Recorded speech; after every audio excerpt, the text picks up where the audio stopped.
When Miss Honey entered the study, Miss Trungebull was standing beside her huge desk, with a look of scowling impatience on her face. "Yes, Miss Honey," she said. "What is it you want? You're looking very flushed and flustered this morning. What's the matter with you? Have those little stinkers been flicking spitballs at you?" "No, headmistress, nothing like that." "Well, what is it then? Get on with it, I'm a busy woman." As she spoke, she reached out and poured herself a glass of water from a jug that was always on her desk.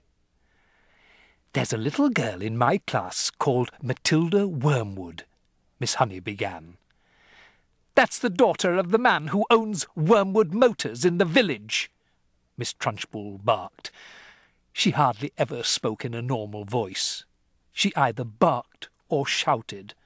"An excellent person, Wormwood," she went on. "I was in there only yesterday. He sold me a car, almost new, only done 10,000 miles. Previous owner was an old lady who took it out only once a year at the most.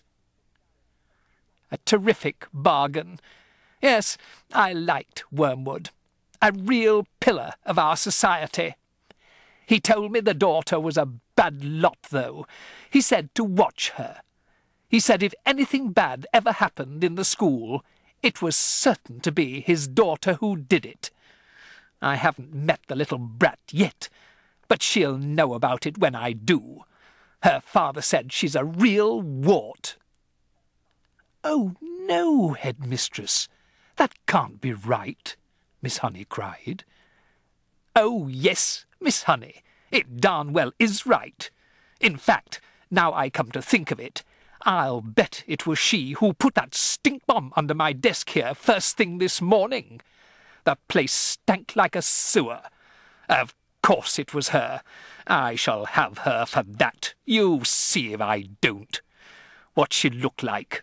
Nasty little worm, I'll be bound. I have discovered, Miss Honey, during my long career as a teacher, that a bad girl is a far more dangerous creature than a bad boy.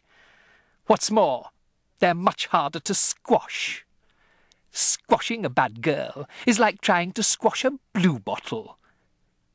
You bang down on it, and the darn thing isn't there.